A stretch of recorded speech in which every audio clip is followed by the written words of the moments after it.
बच्चों, आज हम कक्षा 6 की पाठ्य पुस्तक सीखें गणित की इकाई 5 बीजगणितीय अवधारणा की अभ्यास 5C के प्रश्नों को हल करेंगे।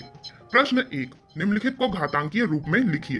पहला, c गुणा c गुणा c गुणा डैश डैश डैश 5 बार। इसका घातांकीय रूप c की घात 5 है, क्योंकि यहाँ c को हम 5 बार लिख रहे हैं।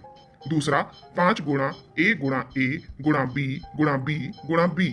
इसका घातांकीय रूप 5 a की घात 2 b की घात 3 होगा, क्योंकि यहाँ 5 एक बार है, a 2 बार है और b 3 बार है। बच्चों, इसी प्रकार आप इसके अन्य 2 प्रश्न, तीसरा और चौथा, स्वयं हल कीजिए। प्रश्न 2, निम्नांकित को गुणा के रूप में लिखिए। पहला, a की घात 2 b की घात 2।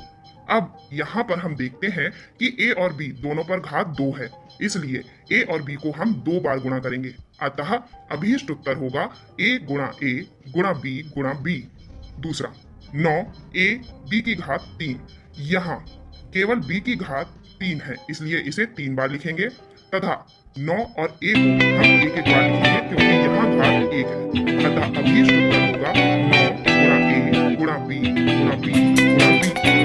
अब प्रश्न 3 को आप इसी प्रकार से स्वयं करेंगे। प्रश्न 3, निम्नलिखित को घातांकीय रूप में लिखिए।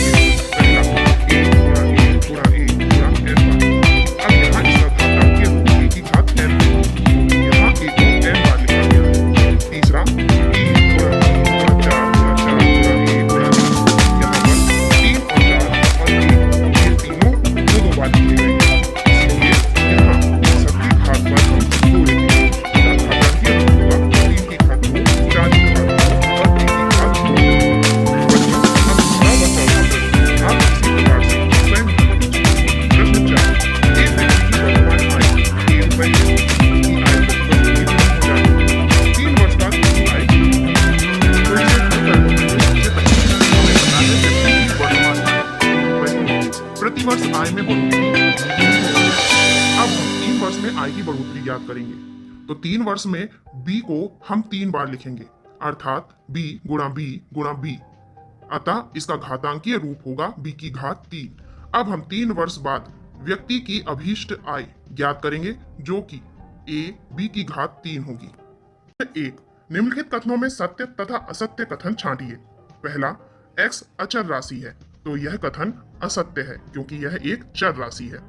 दूसरा, 5 एक अचर राशि है, तो यह कथन सत्य है। तीसरा, x प्लस 5 एक अचर राशि है, यह कथन भी असत्य है। चौथा, x की घात 5 एक अचर राशि है, यह कथन भी असत्य है। प्रश्न 2, निम्नलिखित कथनों में अचर लिखिए। पहला, y बराबर 4x, इसमें अचर राशि 4 है। दूसरा, y बराबर x प्लस 7, यहाँ पर अचर राशि 7 है। तीसरा, x प्लस y बराबर 3, यहाँ पर अचर राशि 3 है। चौथा, x बटे 3 प्लस y बटे 4 बराबर 1। तो यहाँ पर अचर राशियां 1 बटे 3, 1 बटे 4 और 1 हैं।